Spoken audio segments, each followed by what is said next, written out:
Everyone's safe now. Heat is on, and the door will stay locked all night. Along the lake road, buried under lake-effect snow, Caleb eased his plow to the checkpoint. His German Shepherd partner went still, nose tilted toward hazard lights ahead. A young woman braced an older mother, and the mother clutched a tiny German Shepherd pup wrapped in a thin scarf, trembling like a leaf that forgot it was winter. Caleb didn't ask for a story first. He pulled a spare blanket from the cab, warmed the pup against his coat, and guided them into the warming hut. Then the older woman's recipe tin clicked. Once, twice, like someone knocking from inside. Before we begin, tell us where you're watching from.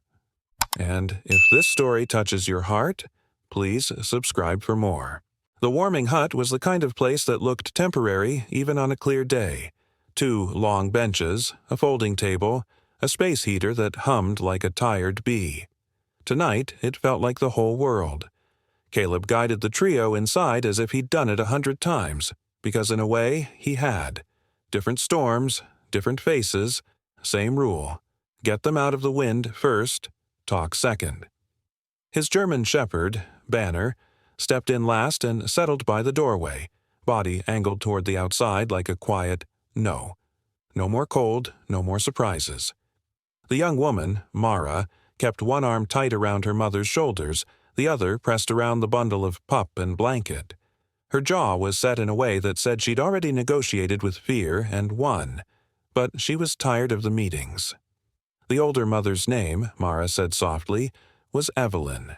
Evelyn blinked at the heater as if it were a small miracle that might vanish if she stared too hard. "Is this the bake sale?" she asked. Her voice had the gentle wobble of someone trying to tune a radio that didn't want to hold the station. Mara smiled, quick and practiced. "Just a warm place, Mom." Caleb pulled a foil blanket from his emergency kit and draped it around Evelyn's shoulders. Then he crouched, slow and careful so the pup could see his hands coming. The puppy was so small it looked like it had been sketched in, not fully colored. A German Shepherd pup. Ears still undecided about the job, paws too big for its courage. It shivered hard enough that the blanket fluttered. Caleb slid a hand warmer under the pup's scarf, then tucked the whole bundle against the inside of his coat for a few seconds. Skin to fabric, fabric to fur, letting his body do what a heater couldn't do fast enough. "Hey there," he murmured, not trying to be charming, just trying to be calm. "We'll fix the shaking." The pup made a tiny sound, half squeak, half complaint, like it wanted to file paperwork about how rude winter was. That earned the smallest laugh from Mara. It came out of her like a penny falling from an empty pocket. Surprising, but welcome. At the folding table, an older volunteer with a knit hat and a face full of common sense poured cocoa from a thermos. "Sit them by the heater," she told Caleb as if she'd been managing him for years. "And you, Caleb, wipe your boots before you redecorate my floor." "Yes, ma'am," he said automatically and realized too late he'd answered like a teenager caught sneaking in. Banner's ears flicked. The dog looked briefly like he agreed with the volunteer. Mara lowered Evelyn onto the bench. Evelyn clutched something tight against her lap. A dented recipe tin with faded flowers on the lid, the kind of tin that once held cookies and now held history. Caleb knelt again, checking Evelyn's hands. Cold, stiff, but still pinking back when he pressed her fingertips. Good sign, not a victory, but a direction.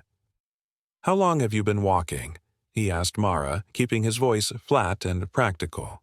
Mara glanced at the window where snow kept rearranging the universe. "Since the car slid." She swallowed. "I didn't want to leave it, but Mom couldn't stay in there. The heat died. My phone died. Everything died." Evelyn's eyes drifted toward Banner. "That's a beautiful dog," she said, then leaned closer as if sharing a secret with the air. "We had one like him, long time ago." Banner didn't move. He just watched her, steady as a porch light. Caleb studied the hut. One space heater, one thermos, one volunteer who looked like she could referee a hurricane. It was comfort, yes, but it was also thin. As if to underline that thought, the overhead light flickered. Once.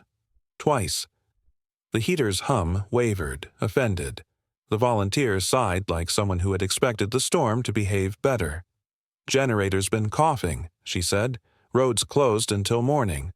But if the power drops completely—" She shrugged. "We'll be breathing into our sleeves and calling it exercise." Caleb's schedule, his plan, was suddenly a very small thing. He'd meant to finish his run and head to the lake cottage he'd been winterizing, just for the night. A simple check: wood stove, pipes, door latches. Then back to the county garage by dawn. Simple was gone. He looked at Evelyn's trembling shoulders, the pup's frantic little shiver. Mara's hands, barely gloved, rubbing warmth into her mother's arm with stubborn devotion. His chest tightened, not with drama but with that old, familiar pressure of responsibility settling into place. "I've got a stove," he said. "Wood. Real heat. It's not far." Mara's eyes sharpened. "We don't want—" "I'm not offering luxury," Caleb said gently. "I'm offering a door that closes and a room that holds warmth. You can say no, but the generator in here is already telling us what it thinks of tonight." Evelyn patted her recipe tin. It clicked, faintly, like it agreed with the generator. Mara hesitated, then nodded once. Not trust, not gratitude, just a practical choice in a bad storm. Caleb helped Evelyn stand. Banner rose too, moving in perfect rhythm as if the three of them had practiced. Outside, the snow met them like a wall. Caleb opened his plow's passenger door and built a nest of blankets and spare coats. He tucked the pup in first. Banner hopped up after, curling his body to block drafts with the quiet authority of an older sibling. Mara guided Evelyn into the cab. Caleb adjusted the vents toward the bench seat, then set the heated seat on low, careful not to shock cold skin. He handed Mara a pair of dry gloves from his kit. She stared at them as if kindness were a trick. Then she pulled them on. The cottage sat just off the lake road, half hidden by pines and the heavy white hush. Caleb shouldered the door open, the latch stiff with cold. Inside smelled like wood, old soap, and the faintest trace of cinnamon. Memory, or maybe just his mind being sentimental when it was tired. He lit the stove with practiced hands. Flame caught. Heat began its slow, faithful work. Evelyn sat close, still hugging the tin. Mara laid the pup near the stove, not too close. Banner stationed himself where he could see everyone at once, as if taking attendance. Caleb set a kettle on. Water began to whisper. For the first time since the checkpoint, the room stopped shaking. And then Evelyn's recipe tin clicked again, louder this time. Evelyn's eyes widened. She clutched it tighter and whispered, "Don't let him find it." Caleb paused, hand on the kettle. "Find what?" Mara asked, voice thin. Evelyn didn't answer. She just held the tin like it was a heartbeat. Outside, the wind pressed against the windows. Inside, the tin kept clicking, like it had something left to say. Caleb's keys hit the table with a soft clink, and the buoy-shaped charm on the ring rolled once before settling. A small brass thing, scuffed, ordinary, except it wasn't. His mother had given it to him the year he joined the Coast Guard. "So, you remember you can float," she'd said, half joking, half serious, as if people forgot that sometimes. Caleb's reflex when he walked into any room was always the same. Count the exits, check the locks, listen for what didn't belong. He didn't do it because he was dramatic. He did it because his body believed in lists more than it believed in luck.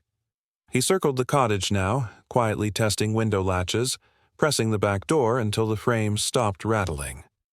Banner watched him with patient eyes that said, "Yes, yes, you're doing your little ritual again."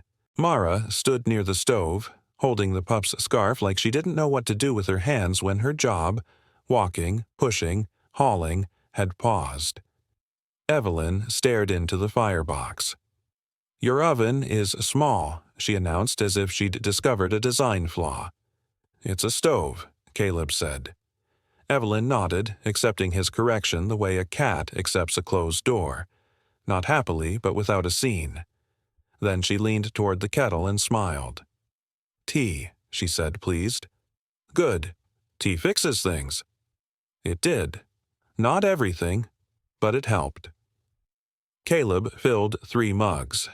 Cocoa mix for Mara, because she looked like the kind of person who wouldn't ask for comfort but might accept it if it showed up uninvited. Tea for Evelyn.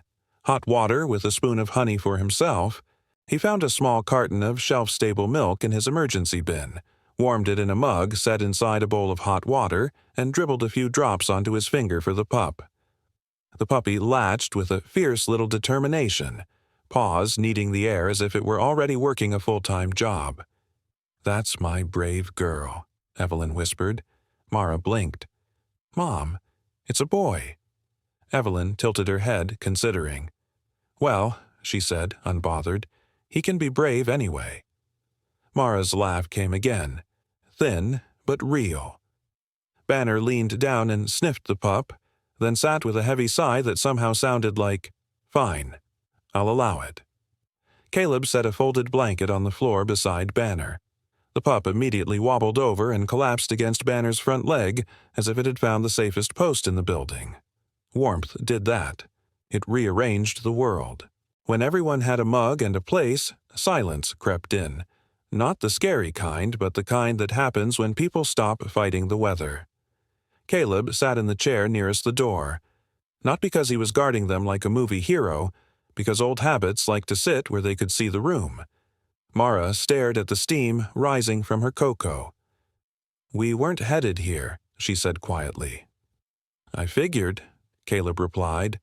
She nodded, as if he'd just confirmed a fact she already carried. We were headed to my aunt's, in town, but... Her voice tightened around the word like it had thorns. We left late, and then the storm came in fast, and then... She stopped.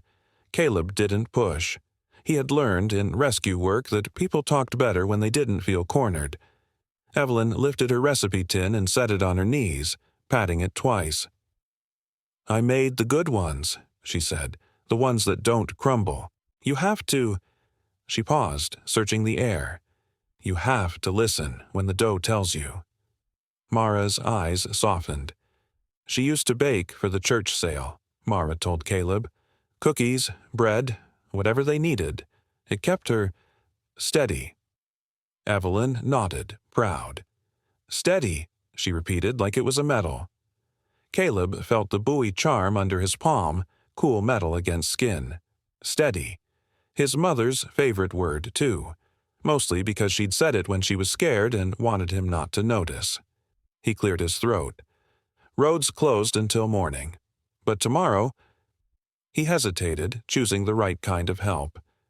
Tomorrow we can get you somewhere official, warm, with power, and a nurse who won't let you pretend you're fine.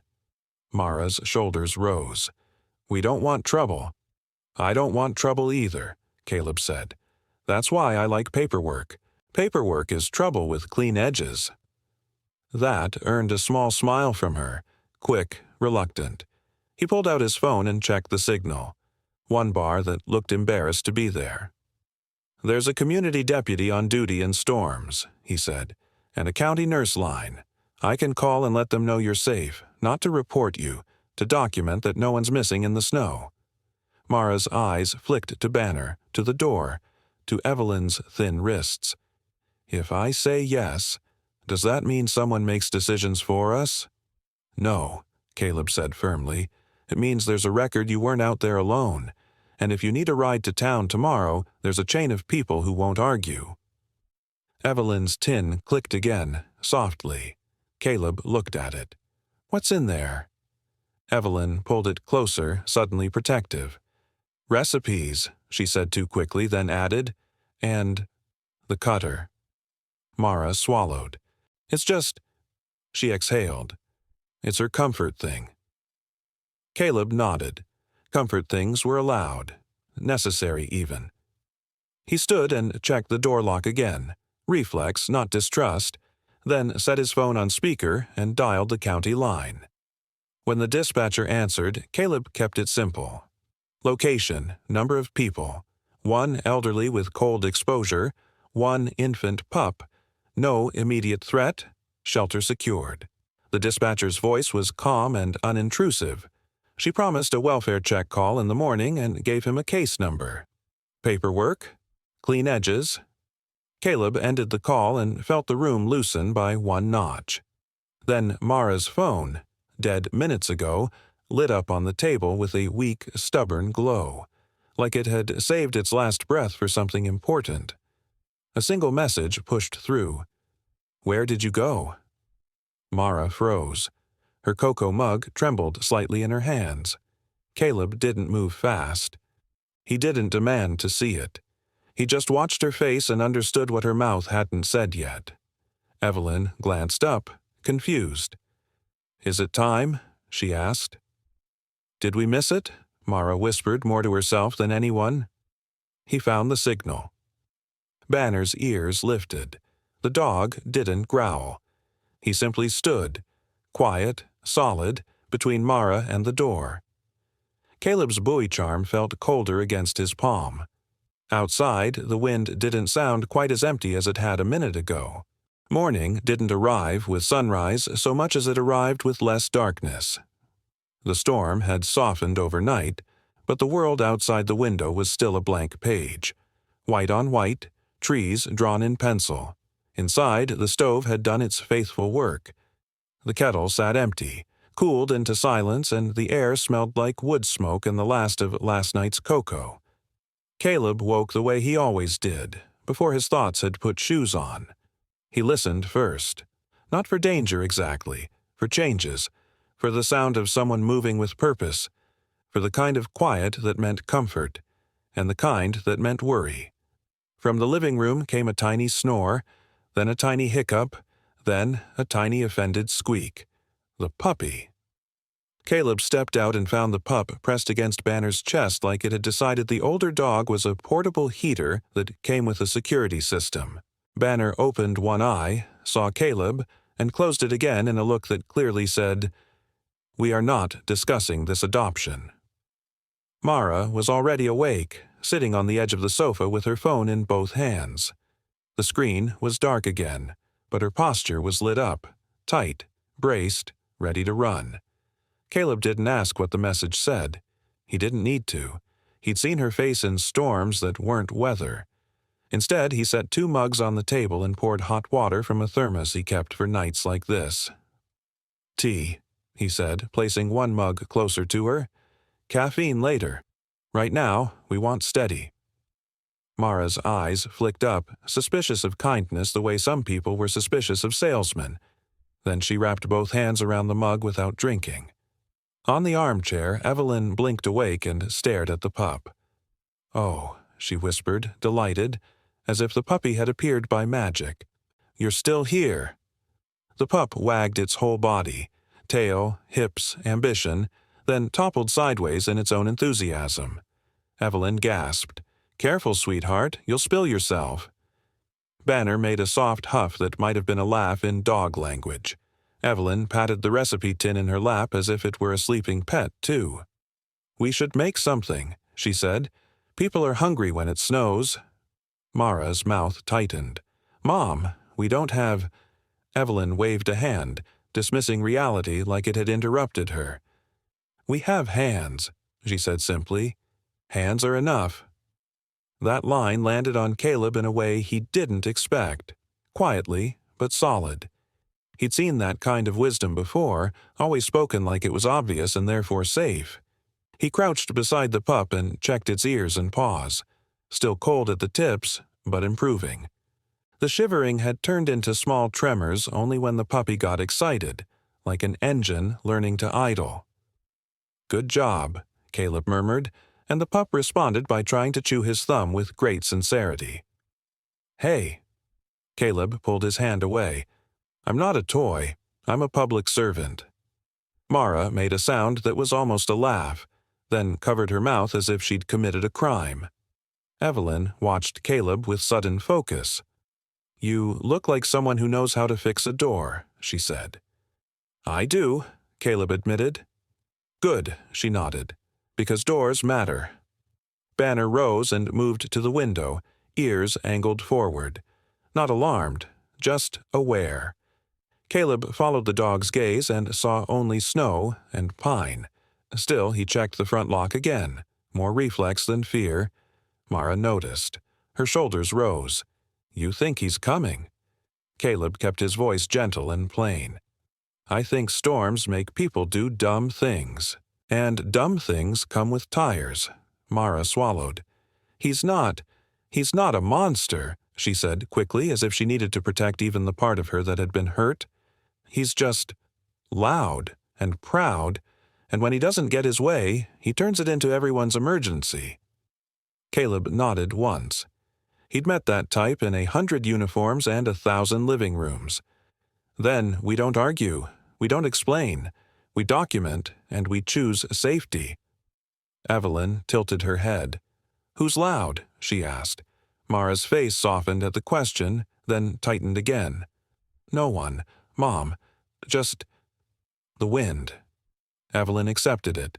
Then, as if the subject had vanished, she tapped the recipe tin again. Click. Not loud, just enough to be heard. Caleb glanced at it. "May I see that tin?" Mara's eyes sharpened. "Why?" "Because it's talking," Caleb said, and let a small smile take the edge off. "And I'd like to hear what it's saying before it makes a bigger speech." Evelyn hugged it closer at first. Then, slowly, she handed it to him, careful and reverent. The tin was old enough to have stories baked into the dents. Faded flowers. A lid that didn't sit quite right. Caleb turned it gently, listening. Another click. Something metal inside. Something that didn't sound like cookie cutters alone. He set it on the table and looked at Mara. "I'm not going to take anything. I'm going to inventory, like a lifeboat check." Mara hesitated, then gave a small nod. Caleb lifted the lid. Inside, a handful of recipe cards, edges browned, handwriting slanted and sure. A bundle of rubber bands gone brittle with age. A little bag of flour-dusted cookie cutters, stars, bells, and one shaped like a lighthouse. Caleb paused at that one. The lighthouse cutter was heavy in his palm, colder than it should be, like it held its own weather. Beneath the cards was the source of the clicking, a small key on a ring and a thin metal tag, the kind you'd get from a locksmith. On it, a number was stamped, clean, official. Mara's breath caught. That's not mine." Evelyn leaned forward, eyes narrowing. "That's the spare," she whispered, suddenly certain. "The spare for the—" She stopped. The word stuck somewhere behind fog. Her fingers flexed in her lap as if they could pull the memory back by thread. Mara's face went pale. "Mom, where did you get that?" Evelyn blinked, the certainty sliding away. "From the tin," she said, as if that explained everything. "It lives there, safe." Caleb didn't touch the key again. He set it down on top of the cards. "Mara," he said, voice low, "if that key belongs to a place you're not supposed to go back to alone, we don't go back. We don't test it. We don't prove a point." Mara's jaw trembled once. "I don't even know what it opens," she admitted. "I swear." Caleb nodded. "Then it's a clue, not an instruction." Banner turned from the window and looked at Mara, then at Evelyn, then at the pup. The dog's gaze was steady, like a metronome keeping time when people got messy. Evelyn stared at the lighthouse cutter in Caleb's hand. Her expression softened. "That one," she said, "always made the best edges. Crisp. People liked crisp when they were afraid." Mara blinked hard, eyes shining but controlled. "Mom, you remember that?" Evelyn smiled faintly. "My hands do." Caleb set the lighthouse cutter back in the tin and closed the lid, slow and respectful. He slid the tin toward Evelyn again, but kept the key outside on the table where it could be seen. "Here's what we do," Caleb said. We call the county nurse line again and request a welfare check for Evelyn and a safe transport for you. And we ask, specifically, for a community advocate, someone who knows the rules so you don't have to learn them while you're cold." Mara swallowed. "He's going to be furious." Caleb's voice stayed calm. "He can be furious in a different zip code." Evelyn reached for the tin, hugged it close, then looked up at Caleb with surprising clarity. "You're the door fixer," she said. "Yes, ma'am." "Then fix ours," she whispered. "Not the wood, the ours." Caleb felt something in his chest soften, like a knot loosening one careful turn at a time. Before he could answer, Banner's head lifted again, sharper now. Not a growl, not panic, just attention. Caleb followed the dog's gaze to the window, and there, on the fresh snow near the driveway's edge, were tracks that hadn't been there last night. 2 long lines and the print of tires, half filled by falling flakes, like the storm was trying to erase evidence in a hurry. Caleb didn't move fast. He didn't need to. He simply reached for his phone. Mara's voice dropped to a whisper. "Caleb." Banner stood between them and the door, and the puppy, sensing the shift, pressed closer to Banner's leg, small, warm, and suddenly very quiet. The tracks sat there like a sentence someone had written in the snow and hoped no one would read. Caleb didn't stare too long. Staring made people do stupid things, like opening doors just to prove they were still in control of the night. He stepped back from the window and kept his voice low. "Nobody goes outside." Mara's face tightened. "What if it's the deputy?" "Then they can knock," Caleb said, "and they can show ID through glass." Evelyn looked from one to the other, calm in the way only confusion could sometimes make a person calm. "Is someone coming for tea?" she asked. "In a manner of speaking," Caleb replied. Banner stayed planted between the group and the door, not bristling, not aggressive, just a strong, quiet piece of furniture that had decided its job was to be in the way. The puppy, meanwhile, had discovered the joy of warmth and betrayal. It waddled 2 inches, flopped dramatically, and sighed like it had finished a marathon. Evelyn leaned down. "Oh, you poor thing," she murmured, stroking its head with the soft concentration of someone praying. "You'll have your strength back. The world can wait." Caleb wished the world worked like that. He moved to the corner where he kept his storm kit. The county required it, but Caleb stocked it like a person who had seen how fast "required" turned into "not enough." Blankets, battery lantern, extra phone charger, a small medical pouch, a clipboard in a zip bag with pens that wrote in cold. Mara watched him, eyes following each item. "You do this a lot." "I do it once," Caleb said, "and then I pretend I'm not doing it." He set the lantern on the table and clicked it on. Warm light filled the room like a promise.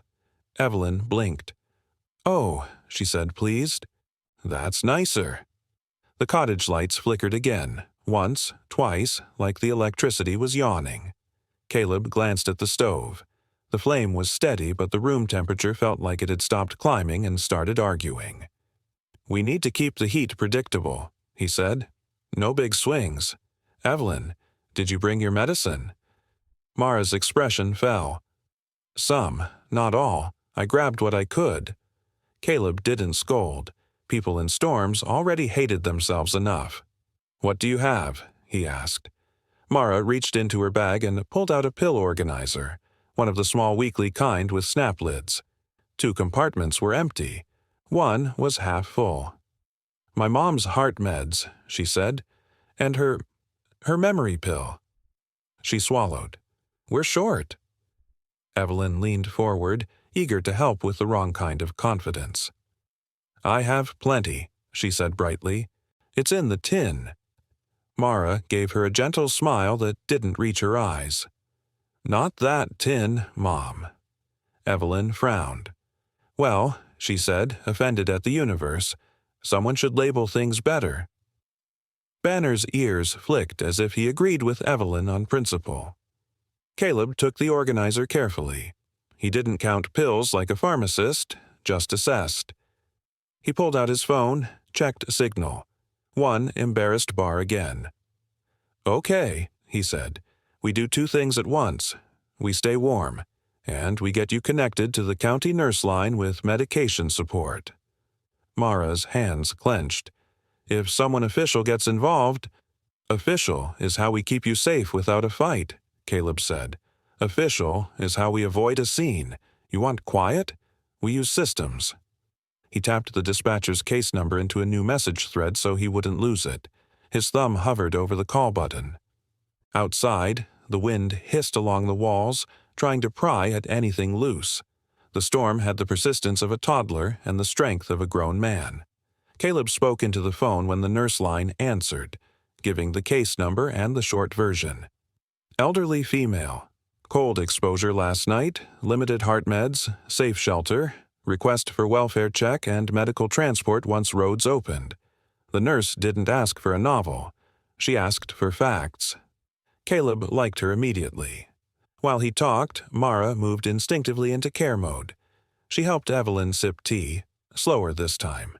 She tucked a blanket around her mother's knees and then, without thinking, checked the puppy's scarf and adjusted it like she'd been doing it for years. The puppy tried to chew the blanket corner, got a mouthful of lint, and made a face like it had been personally insulted by textiles. Evelyn watched, amused. "He's picky," she said. "He has standards," Caleb murmured into the phone. Banner shifted once, a soft thump of tail on floor, like laughter without sound. The nurse's voice came through. A community deputy could arrive if the road crew cleared enough. A paramedic could come if needed. A medication bridge might be possible through the town pharmacy, but not until they confirmed identity and dosage. Caleb answered calmly, took notes, asked for the simplest path. "We'll be ready," he said, "and we'll stay put." When he hung up, Mara exhaled like she'd been holding the air in her chest all night. Caleb pointed to the window. "Now we handle the tracks." Mara's eyes widened. "How?" "Same way we handle everything else," Caleb said. "Slowly." He moved furniture without making a big show of it, just enough to create a clearer line of sight to the front door while keeping Evelyn farther back near the stove. He set the lantern on the floor in the hallway so the light would spill toward the entry without silhouetting anyone. Then he took out a small wedge and slid it under the door, not because he expected the lock to fail, but because he liked redundancy. He nodded at Banner. "Stay." Banner stayed, still, focused, a living anchor. Caleb walked to the window by the door and peered out again. The tracks were closer than he liked.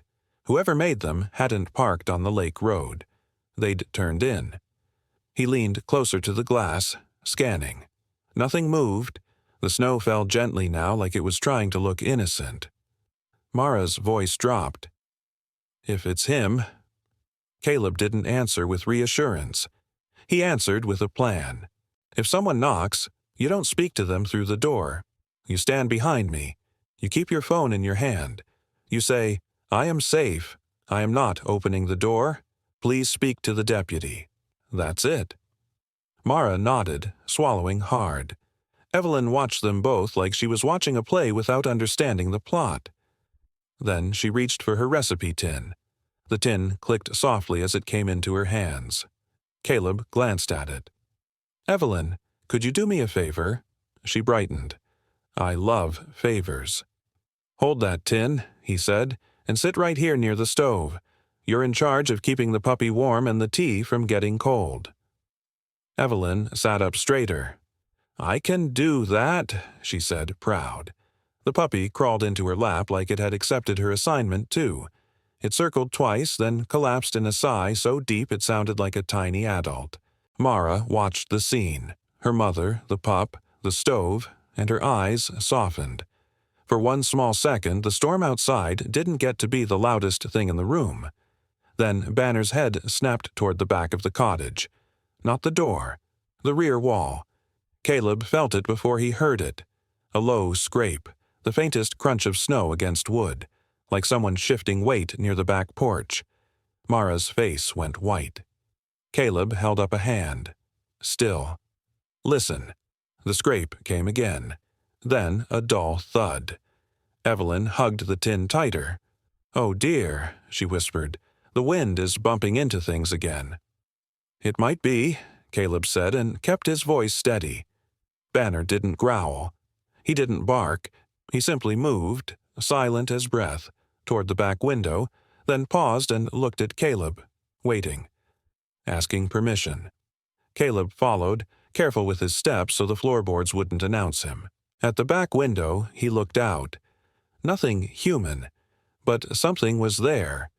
A heavy branch had fallen against the cottage's generator exhaust vent, the small pipe that helped the backup system breathe when power dipped.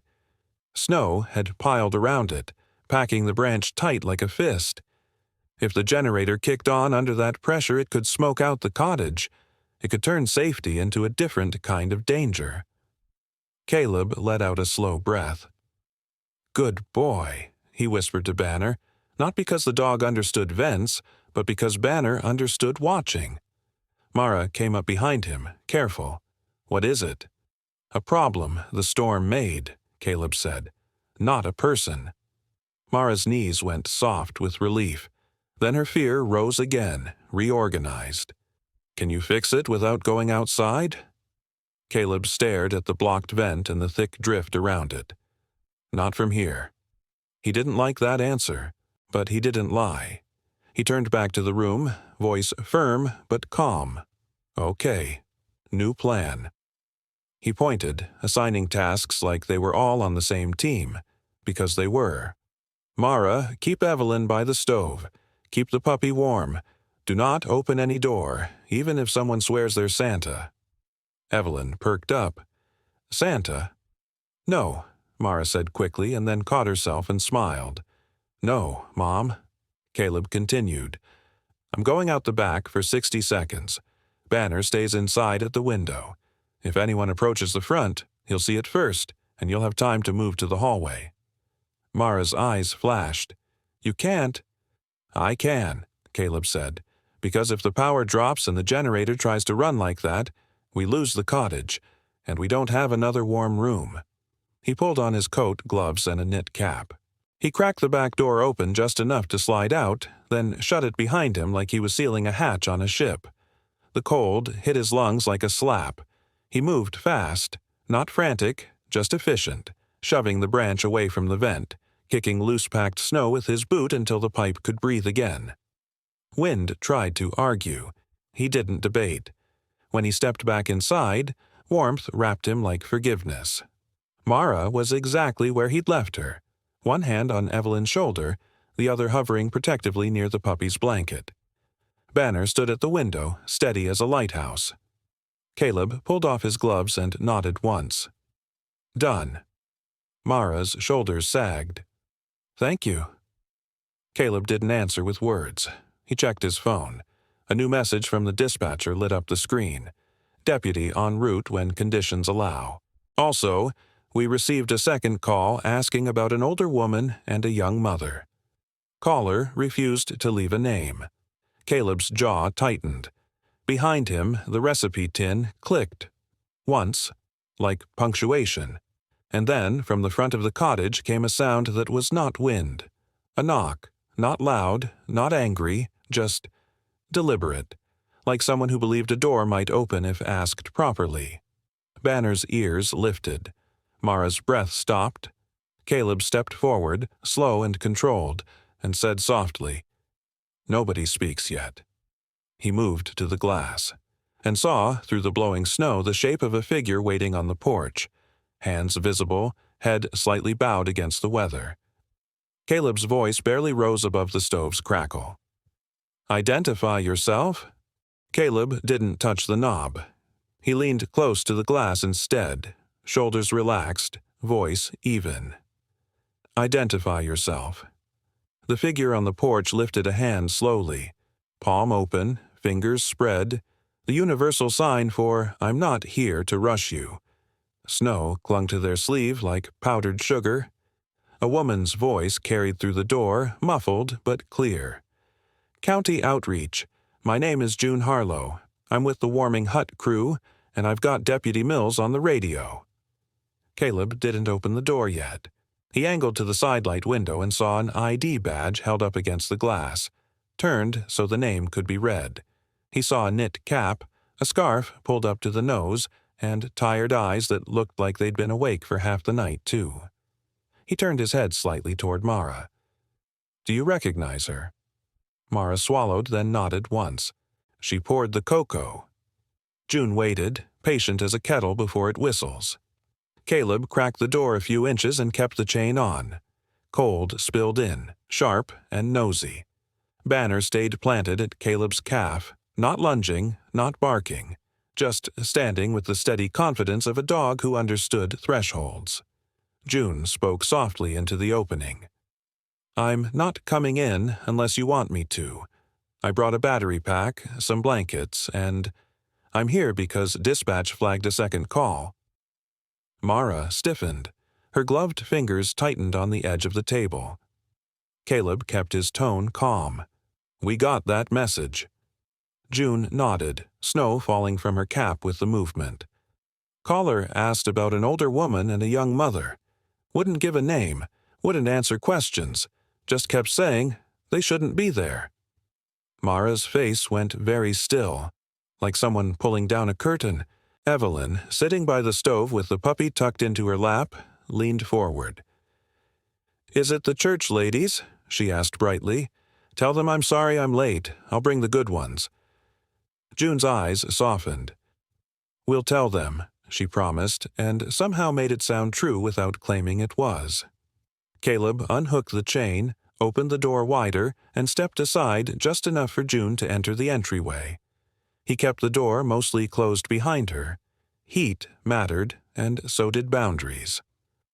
June set her bag down carefully, as if any sudden movement would scare the peace right out of the room.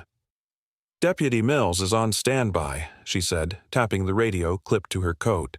"He can't get a cruiser up the lake road yet, but he can advise, and he asked me to confirm. You're safe, you're sheltered, and you're not opening doors for anyone who doesn't show ID." Caleb nodded once. "Correct." June glanced at Banner and gave a small, respectful nod to the dog first, then to Caleb. "Good teammate," she said. Banner's tail thumped once. The puppy, sensing a newcomer, peeked over Evelyn's arm and made a tiny, inquisitive sound. Evelyn beamed. "He likes visitors," she declared as if she'd raised him for years. Mara's voice came out thin. "June, if someone calls like that, what happens?" June didn't sugarcoat, but she didn't pour vinegar either. "It means someone is trying to control the story before anyone hears yours," she said gently. "So we do the opposite. We document your story first, quietly, clearly, and on record." Caleb felt that line settle into place like a door latch clicking shut. On record. Not revenge, not drama. Protection with clean edges. He pulled out the clipboard from his storm kit and set it on the table. Mara stared at it like it was a courtroom. June followed her gaze and offered a small smile. "It's not a trap," she said. "It's a flashlight. It helps people see what's real." Evelyn patted the recipe tin again. Click. June's eyes moved to it. "That tin's been getting a workout," she observed. "It's her comfort thing," Mara said quickly, then, after a pause, added in a quieter voice, "And maybe more than that." Caleb exchanged a look with June. No theatrics, just agreement. "Evelyn," Caleb said gently, "would you let June see what's inside, just so we know what we're protecting?" Evelyn hugged the tin tighter at first. Then she looked down at the puppy who blinked up at her with the slow trust of a creature that believed in laps. Her shoulders softened. "Only if you don't lose my lighthouse," she said. June's eyebrows lifted. "A lighthouse cookie cutter?" Evelyn nodded, solemn. "It makes brave cookies." June's smile turned tender. "Then we'll be careful with brave cookies." Caleb set the tin on the table. He lifted the lid slowly, showing his hands the whole time. Recipe cards, cutters, the key, the stamped tag, everything they'd seen before. but when June gently shifted the stack of cards, her fingers paused at the bottom. "Is there a liner?" she asked. Mara blinked. "A what?" June tapped the tin's base. It made a different sound, less hollow, more secret. Caleb slid a fingernail under the edge of a thin cardboard circle at the bottom. The circle was cut cleanly, like someone had measured it and wanted it to look normal. He lifted it. Underneath, hidden flat against the tin, was a small bundle wrapped in wax paper. Time-yellowed but carefully folded.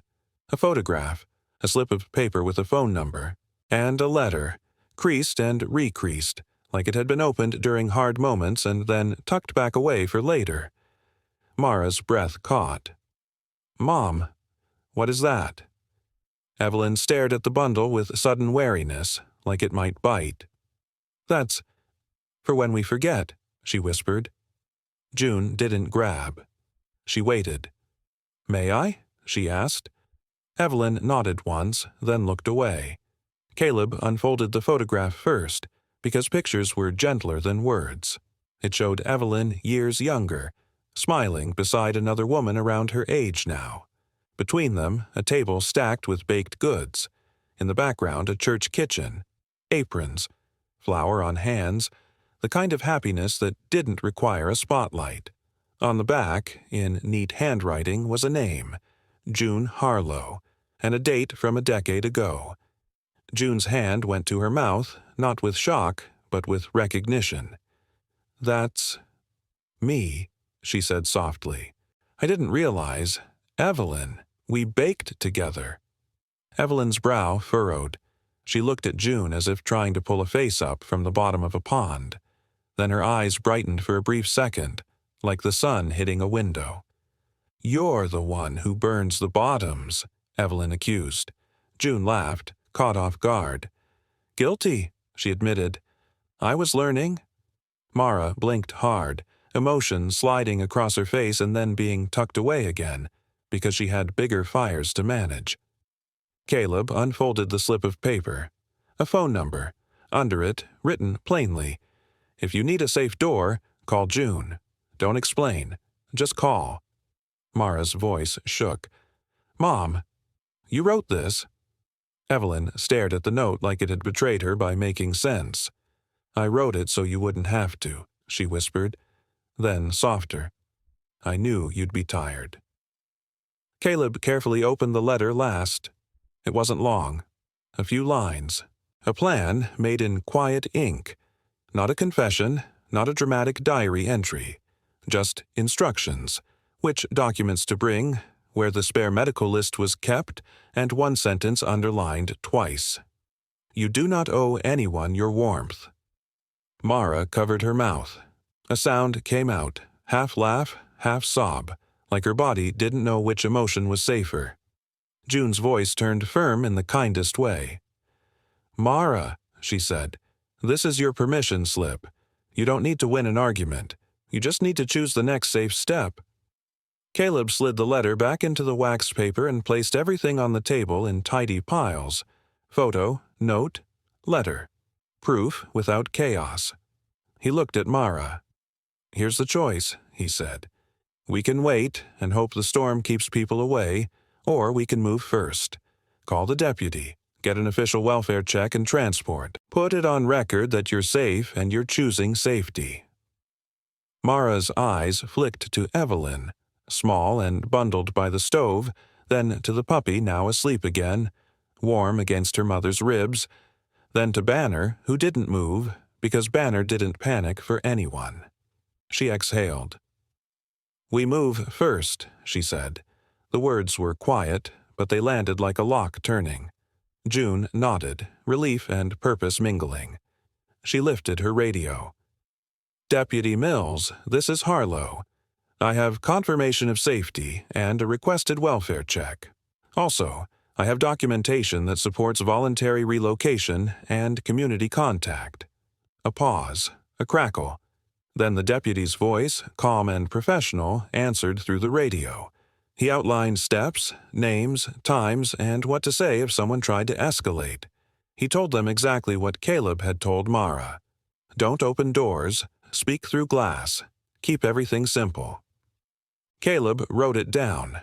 Evelyn reached out and touched the photograph once, as if smoothing it.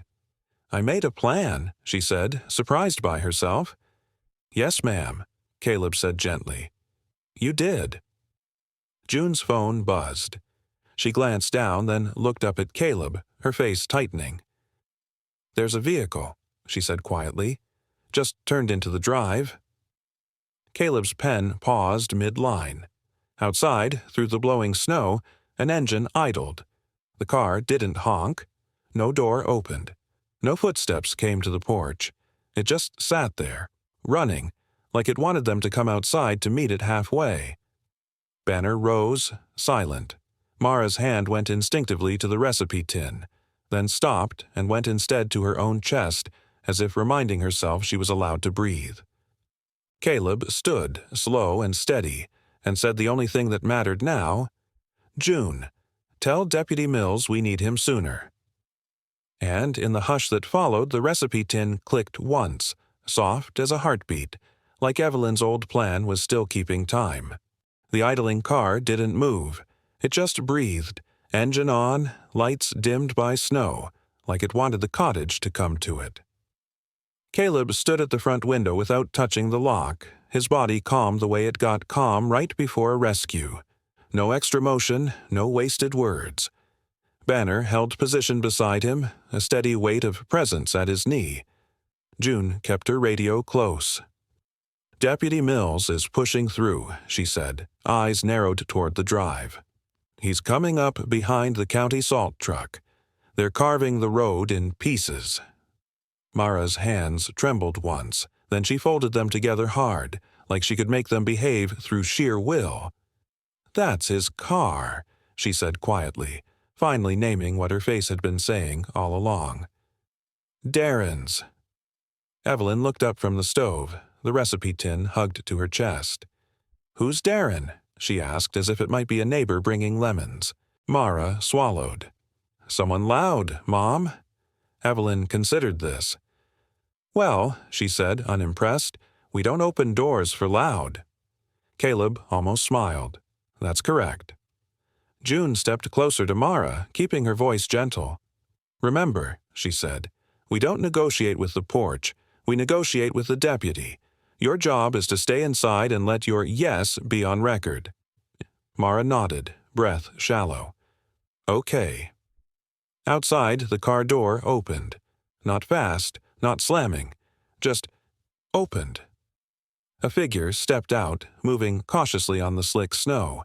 He didn't approach the porch. He stood by the driver's side like he was waiting for them to come out and meet him halfway. Exactly the kind of move that tried to make them look unreasonable. Caleb watched through glass and felt the old Coast Guard part of him line things up. Distance, intent, escape routes. He didn't need to guess Darren's feelings. Feelings weren't the threat. Control was. Darren lifted his phone and held it up, screen glowing as if that meant something. Then he pointed toward the cottage with a small, sharp motion. Mara flinched. Caleb spoke softly. "You don't answer him. You don't gesture back. You breathe." Banner's ears tipped forward, but the dog didn't bark. The silence was almost louder than sound. Then, blessedly, another set of lights appeared on the lake road. Yellow, slow, grinding. A county truck nosed into view, clearing a path like a patient animal. Behind it, a cruiser followed at a careful distance. June exhaled. "That's him." The cruiser pulled in and stopped well short of Darren's car, leaving room for decisions. Deputy Mills stepped out with his hat pulled low and his posture set in that calm, practiced way of people who had learned that storms made everyone a little less themselves. He didn't rush. He didn't shout. He lifted one hand, palm open, and called toward Darren first, keeping the cottage out of the argument. "Sir," Mills said, voice steady, "I need you to stay by your vehicle." Darren's head snapped toward him. He said something Caleb couldn't hear through the glass, jaw moving, hands moving, trying to turn air into power. Deputy Mills didn't match his volume. He moved closer, not aggressive, just present, and held up his other hand like a stop sign made of patience. June spoke into her radio, quick and clear. "Mills, this is Harlow. Occupants inside. Elderly female, young adult female, one trained K9. They will speak through the window only." "Copy," Mills answered, then angled toward the cottage, making his steps slow so no one inside felt rushed. Caleb opened the curtain just enough to see. He raised his voice slightly. "Deputy." Mills lifted his ID toward the glass, deliberate, visible. "Caleb Rourke?" he called. Caleb nodded once. "Yes, sir." Mills didn't ask for a story on the porch. He asked the safest question first. "Is anyone inside injured or in immediate danger?" Caleb glanced back. Evelyn by the stove, pup warm in her lap. Mara standing, eyes wide but steadying. June near the table, notes ready. Banner planted like an oak. "No immediate danger," Caleb said. "We're sheltered. But we've had an unknown call and now an uninvited arrival." Mills nodded, taking it in without making it bigger. He turned slightly, just enough to keep Darren in the edge of his vision, then spoke toward the window again. "Mara," he said, "I'm going to ask you something, and you can answer as simply as you like. Are you here voluntarily?" Mara's throat worked. June touched her elbow, one light anchoring contact. Mara stepped closer to the window, staying behind Caleb as planned. Her voice shook, but it didn't break. "Yes, I'm here voluntarily. My mother is here voluntarily." Mills's gaze softened, professional and human at once. "And do you want to leave with that man today?" Mara looked at Darren, standing by his car like a question mark, and then looked back at the deputy. "No," she said, clearer this time. "I do not." It was the kind of sentence that rearranged a life without raising the volume. Deputy Mills nodded once, almost like he was honoring her. "Copy. Then we treat this as a welfare check and a safety transport request. No one has to argue. No one has to explain beyond that." Behind Mara, Evelyn leaned forward. "Excuse me," she called, earnest as a schoolgirl. "Is this the bake sale?" Mills blinked, thrown off for half a second. Then his mouth lifted. "Ma'am," he said kindly, "not today." Evelyn sighed. "That's a shame. People get cranky when they're hungry." Banner's tail thumped once as if he agreed with Evelyn's assessment of humanity. Deputy Mills turned back toward Darren. His voice stayed calm, but it gained a firm edge, like a door clicking shut. "Sir," he said, "I have confirmed the occupants are safe and are choosing to remain where they are. You are not permitted to approach the residence. You will return to your vehicle and leave this property." Darren's arms lifted, palms out, the performance of outrage. He spoke fast, pointing toward the cottage, then to himself, then to the road, as if volume could rewrite the facts. Mills didn't argue the details in the snow. "Sir," he repeated, "this is not a negotiation. If you don't comply, you will be cited, and we will escalate. You can be upset in your own driveway." The phrase landed with a kind of ordinary dignity. Darren stared at Mills for a moment, then looked toward the window again, trying to catch Mara's eyes. Mara didn't look back. She looked at the stove instead, where Evelyn's hands rested on the recipe tin like it was a small animal that needed calming. Darren's shoulders dropped in a frustrated shrug. He got back into his car and shut the door hard enough to make the snow jump. The engine revved once, one last attempt to be big, then the car backed out, tires whining, and disappeared behind the salt truck's cleared path. The moment the taillights vanished, the cottage seemed to exhale. Mara sagged against the table, both hands gripping the edge. June caught her elbow. "You did it," she murmured. Mara's eyes filled and she blinked it back because relief was a wave and she was trying to learn how to stand in it. Caleb didn't celebrate with words. He walked to Evelyn and crouched so his voice could be gentle.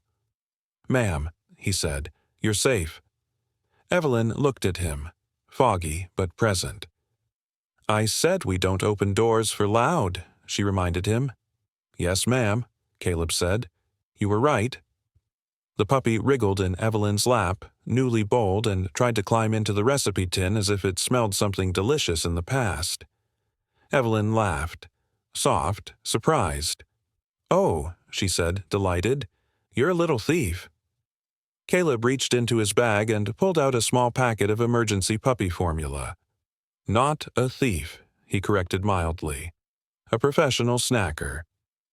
Even Mara let out a small laugh, one that sounded like a window unsticking. June laid the letter and the note from the tin on the table again, smoothing the creases with her palm. "Deputy Mills," she said, "we have documentation of prior community contact and a clear request for voluntary relocation support." Mills stepped onto the porch but didn't demand entry. He spoke through the glass again, practical and respectful. "June, I'll take a photo of those documents through the window, if that's okay. Then I'll prepare the basic form. Welfare check confirmed, requested assistance, temporary safe address." June held the papers up to the glass, careful not to show anything too personal beyond what was needed. Mills snapped a photo, then pulled out a clipboard of his own. "Mara," he said, "when you're ready, I'll ask you to sign a simple statement. You are safe. You are choosing transport tomorrow when roads allow, and you do not consent to contact at the cottage. This isn't a court thing. It's a boundary on paper." Mara swallowed. Her fingers hovered, trembling. Caleb didn't tell her to be brave. He slid a pen toward her and simply said, "Slow is fine." Mara took the pen. Signed. It wasn't a dramatic flourish. It was a simple line of ink that said, "My life belongs to me." When she finished, her shoulders loosened like she'd set down a heavy bag she'd forgotten she was carrying. Evelyn watched from the stove, expression puzzled. "Did she pass the test?" she asked. June smiled. "Yes," she said, "with honors." Evelyn nodded, satisfied. "Good, then we should bake." Mara blinked. "Now?" Evelyn tapped the recipe tin. "Now," she insisted with the calm authority of someone whose hands remembered what to do when fear got loud. Caleb glanced at June, half amused, half grateful. June lifted her brows as if to say, "Let the woman have her miracle." So they did. Caleb measured what he had. Simple ingredients from his pantry, nothing fancy. Flour, a bit of butter, sugar, a pinch of salt, the kind of dough that didn't require perfection, only warmth. Evelyn sat at the table and began to work the dough with her fingertips, slow and sure. At first, her hands trembled. Then the motion took over, and the tremble faded, like a radio finding its station. Mara watched, stunned. "Mom," she whispered, "how are you doing that?" Evelyn didn't look up. "Because," she said, matter of fact, "the dough tells you." Banner lay near the doorway again, calm as ever, while the puppy toddled in circles underfoot, trying to supervise. At one point it planted its paws on Mara's slipper and wagged hard, nearly toppling itself. Mara crouched and steadied it. "You are not the foreman," she told the pup. The pup yawned, wide, dramatic, and then promptly tried to lick flour off its own nose, as if offended by workplace rules. Evelyn reached into the tin and produced the lighthouse cutter like a magician producing the one thing that could make people breathe. "Crisp edges," she said, solemn, pressing it into the dough. "Brave cookies." When the first tray went onto the stovetop oven insert Caleb kept for winter, the cottage filled with something older than fear, butter warming, sugar browning, the soft promise of a kitchen doing what kitchens had always done, turning time into comfort. June stood near the window and watched the cleared road, her shoulders finally lowering. Deputy Mills tipped his hat to Caleb through the glass. "I'll be back at first light," he called. "Transport and medication run. You're on the list." Caleb nodded. "We'll be ready." Mills paused, then added, quieter, "You did right by them." Caleb didn't answer with pride. He answered with truth. "We're just keeping them warm." Night crept in again, but it wasn't the same night. It came with paperwork filed, a deputy scheduled, and the smell of brave cookies in the air. Mara sat beside her mother and watched the puppy sleep, belly full and paws twitching in a dream. She whispered, mostly to herself, "Tomorrow." Caleb heard it and understood what she meant. Tomorrow meant leaving survival mode. Tomorrow meant the next door. And for the first time, tomorrow didn't sound like a threat. It sounded like a plan. Daylight became a little more trustworthy after Deputy Mills left. Not because the storm apologized, storms rarely did, but because the room had a plan now. Plans didn't stop snow. They stopped panic from doing renovations in your chest. The first real change was simple. Everyone drank water without being reminded. Caleb kept the kettle moving like it was a gentle metronome. Tea for Evelyn. Soup broth for Mara. Warm formula for the puppy. Measured carefully. Tested on his wrist the way June had shown him, because heat could comfort or harm depending on how careless you were with it. Evelyn took her pills on schedule with June's quiet coaching over the phone. A county nurse had called in a 2-day bridge through the town pharmacy. Nothing dramatic, just a name, a dosage, and a signature that meant the world kept its promises for once. Mara watched all of it like she was learning a new language, the language of help that didn't come with strings. Banner seemed to approve. He lay near the doorway as always, but his posture softened. Less checkpoint, more front porch. The puppy, still unnamed, still very sure of itself, followed Banner everywhere like a shadow with paws. At one point, the puppy toddled right up to Banner's water bowl, sniffed it, then turned and sat in front of it like it had called a meeting. Banner blinked slowly. The puppy stared up at him with the solemn intensity of a tiny supervisor. Banner sighed and stepped aside. Caleb watched, astonished. "That," he said to no one in particular, "is the smallest intimidation tactic I've ever seen." Mara's mouth twitched. "He's bossy." Evelyn looked up from the table where she was sorting recipe cards into piles like she was filing blessings. "Good," she said. "Someone has to be." June arrived that afternoon with the salt truck, because the lake road was still moody, and June had a talent for making moodiness irrelevant. She brought groceries in a tote bag: bread, eggs, a bag of apples, and a small sack of dog kibble that looked comically large next to the puppy. "County pantry," she said briskly, as if she were delivering library books. "No speeches?" Mara stood frozen for a second, then reached out and took the bag like it was fragile. "Thank you." June's eyes stayed kind. "You can thank the system," she said. "I just bullied it gently." Evelyn held up the lighthouse cookie cutter. "We made brave cookies." June laughed. "I heard." Caleb didn't ask how. In small towns, stories traveled the way warmth traveled. Quietly, through cracks, until the whole room knew. With June there, they did the practical things that made tomorrow less scary.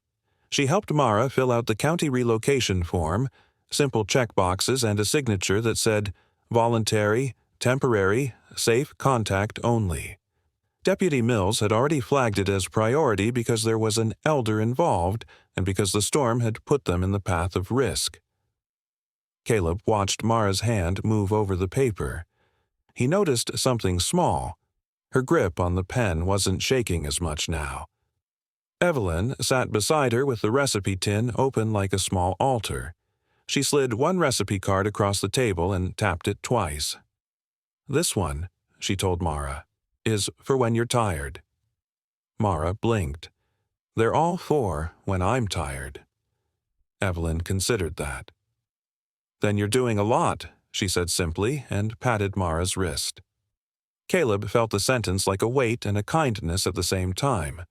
Mara was doing a lot. And she'd done it alone, for too long. That evening, the wind quieted enough that Caleb stepped onto the porch and listened. Not in his old way, counting threats, tracking angles. Just listening. Snow fell in slow, lazy flakes. The lake beyond the trees was a darker band of silence. Somewhere, a branch creaked and settled into its own decision. When he went back inside, he didn't check every lock twice. He checked them once. It wasn't laziness. It was Trust, trying on its first pair of boots. Mara noticed. She didn't comment. She just sat by the stove with the puppy curled against her ankle and watched her mother do something that looked like nothing and was actually everything. Evelyn was writing. Not long paragraphs, just short lines on the backs of recipe cards, names of people she remembered in flashes, a phone number, a note that said, in large letters, T first. When she finished one card, she slid it into the tin and clicked the lid shut with satisfaction. There, she said. Now the tin can rest. Caleb looked at the tin and realized he hadn't heard it click in a while. Not the restless clicking from before. This was a different sound. A closing, not a warning. Mara's phone buzzed near the edge of the table. This time she didn't flinch like she'd been slapped. She read the screen, then looked at June, who had stayed for a late cup of tea and was warming her hands near the stove. "It's the housing coordinator," Mara whispered, disbelief stepping carefully into her voice. "There's a temporary unit in town, 2 months, quiet building, elevator. They can take Mom's needs seriously." Evelyn looked up, brightening at one word. "Elevator," she repeated, impressed. "That's fancy." Mara let out a laugh that sounded like her old self trying to remember the way home. "It's just a lift, Mom." Evelyn nodded. "Still fancy." June checked the message and nodded. "It's a good place," she said, "and the clinic is close." Caleb felt a strange tug in his chest. Relief, yes, but also the soft ache of a room that was starting to move on without him. He'd told himself this was what he wanted. Help them, then return to his route, his plow, his quiet. But now the cottage felt less like a shelter and more like a living thing. Warm because people were in it, not because he'd forced the fire to behave. Mara looked at him as if she could read that tug. "You don't have to keep doing this," she said quietly, repeating the same sentence from earlier days but with a new tone. Not defensive, not guilty, just honest. Caleb nodded once. "I know." Banner, hearing the shape of feelings, shifted and rested his head on Caleb's boot. A heavy, steady reminder. You can be strong without being alone. The puppy woke, yawned dramatically, and climbed onto Banner's back leg like it was a mountain. Banner didn't move. Evelyn watched, delighted.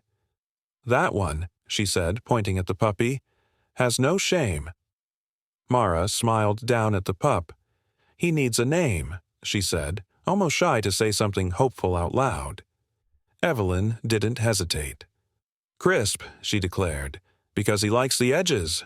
Mara laughed again, properly this time. "Crisp?" Evelyn nodded, satisfied. "Brave cookies, crisp edges. It fits." Caleb looked at the tiny pup, crisp, curled like a comma against Banner's leg, and felt something in him soften into a shape he recognized. Not duty, not obligation. Care. June gathered her papers and stood.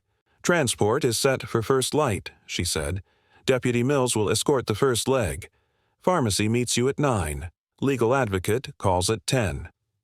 So many times and numbers, but they weren't a cage. They were a map.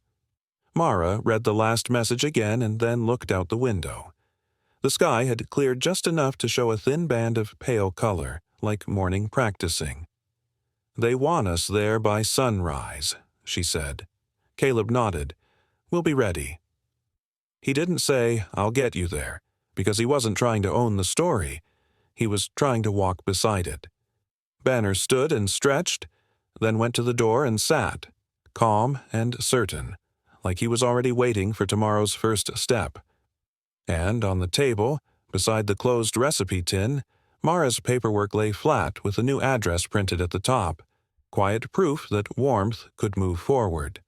Not fast, but forward. Sunrise didn't burst in.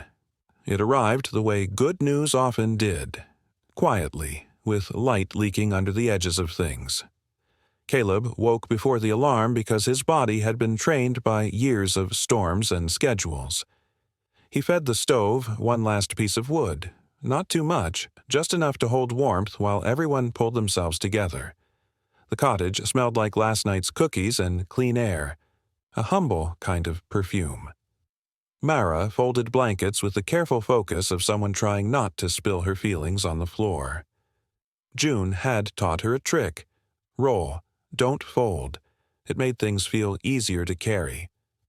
Mara rolled the blankets into neat cylinders like little promises.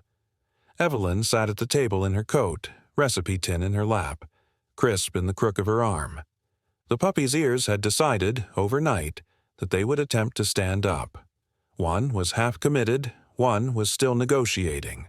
Evelyn stroked the pup's head. "Your ears are brave," she told him. Crisp yawned, opened his mouth so wide he looked like a tiny lion, then tucked his nose against Evelyn's sleeve like he'd been awake for days and finally forgave the world. Banner watched from the doorway, ready. Not tense, just prepared, the way good dogs were when they believed their people knew where they were going. A knock sounded at the front door, deliberate, familiar. Caleb went to the window and saw Deputy Mills' cruiser parked at the end of the drive, lights off. Mills stood by the hood with his hat in hand. No urgency, just presence. Caleb opened the door a crack. Cold air slipped in politely this time. "Morning," Mills said. "Morning," Caleb replied. Mills held up a clipboard. "Transport's here. June's right behind me with the county van." As if on cue, headlights rolled through the pines and June's van eased into view, tires crunching like cereal in a quiet kitchen. June got out bundled in a parka and waved once, as if this were a neighborly errand. "No speeches," she called. Evelyn lifted her chin, offended. "I could make one," she offered. June smiled. "Save it for the elevator." Evelyn looked pleased. "Fancy," she said again, like she couldn't get over it. Caleb helped Mara carry the bags. Not many, life in crisis traveled light, but each one felt heavy with what it represented. A choice made, a line drawn, a door not reopened. Mara paused on the porch and looked back into the cottage. The stove glowed. The lantern sat on the table, now turned off like a job completed. The recipe tin had a soft shine in the morning light. Caleb thought she might cry. Instead, she took a steady breath and said, "Okay." It wasn't a question. It was a decision. June opened the van door and laid a thick blanket across the seat for Evelyn. "All right, Miss Evelyn," she said, voice bright. "Royal carriage is ready." Evelyn climbed in with Mara's help, then looked back at Caleb with a sudden seriousness that cut through the fog. "You fixed our door," she said quietly now. Caleb swallowed. "We fixed it," he corrected gently, because it mattered. "You made the plan. Mara walked it. June backed it. I just held the line." Evelyn nodded as if this was the correct answer on a test. Then her gaze dropped to Banner. "And that one," she said, pointing, "kept the wind out." Banner's tail thumped once as if accepting the compliment with dignity. Crisp wriggled, then settled again, a warm comma in Evelyn's arm. Mara stood beside the van door, hands on the frame, and looked at Caleb. Her eyes were tired, but different. Less hunted, more present. "I don't know how to say thank you without it sounding like I'm asking for more," she admitted. Caleb shook his head. "Don't say it like that," he said. "Say it like this. You'll take care of them. And you'll take care of you." Mara's throat tightened. She nodded once. "I will." Then she added, voice small but firm, "And I won't apologize for it." June's expression softened. "Good," she said. "That's the whole point." Deputy Mills stepped closer, respectful distance. "I'll follow you to town," he said to June. Then to Mara, through the open door. "Ma'am, if you receive contact you don't consent to, you call. We keep it simple." Mara nodded. Simple. The van door slid shut with a soft, final sound. Not a slam. A seal. Caleb watched as the van pulled away, tires drawing two neat lines through fresh snow like a path being written. The cruiser followed. The trees swallowed their taillights gently, like the forest was holding them safe. The quiet that returned wasn't empty. It was full of something new. Banner stood beside Caleb on the porch for a moment, breathing in cold air, ears rotating as if taking attendance of the morning. Caleb reached down and scratched behind Banner's ear. A small, private thank you. "Good work," he murmured. Banner leaned into the touch, steady as always. Caleb went back inside and looked at the cottage. The warm stove, the clean table, the chair where Evelyn had sat, the small flour smudge still on the counter like a signature. His old plan had been to treat this place like paperwork, check it, close it, leave. But the last few days had done something stubborn to the walls. They'd made it feel like a home again, not because it was his, but because it had held people when they needed holding. Caleb walked to the entryway and clicked off the porch light. Not because he was shutting things down, because he was learning the difference between leaving and letting go. On the table, one brave cookie remained in a napkin, slightly uneven, edges crisp. Caleb picked it up, took one bite, and let the warmth of it settle. Outside, the lake road still wore its winter coat. Inside, the cottage held a quieter season. And somewhere ahead, in a building with an elevator that Evelyn still considered fancy, a new door was waiting, one that would open without anyone having to beg. Some miracles don't arrive with thunder or bright light. Sometimes they come as a steady kettle, a door that stays locked to harm, and a room that holds warmth long enough for a frightened heart to remember how to breathe. If you're walking through a season that feels cold, grief, loneliness, worry, or a problem that keeps knocking, please hear this. God often doesn't remove the storm all at once, but He places the right help at the right moment, and He gives us the courage to choose safety, one small step at a time. Maybe your miracle today is simpler than you expected. A phone call you've been putting off, a glass of water, a neighbor you check on, an apology, a boundary, or the humble decision to ask for help and let others stand beside you. If this story brought you comfort, please share it with someone who might need a little warmth tonight. Leave a comment and tell us where you're watching from and what small act of care has helped you lately. And subscribe to the channel so you don't miss more stories of quiet strength, hope, and healing. May God bless you, keep you safe, and wrap you in peace in every season, especially the hard ones, and may He guide your steps gently toward a door that opens to rest.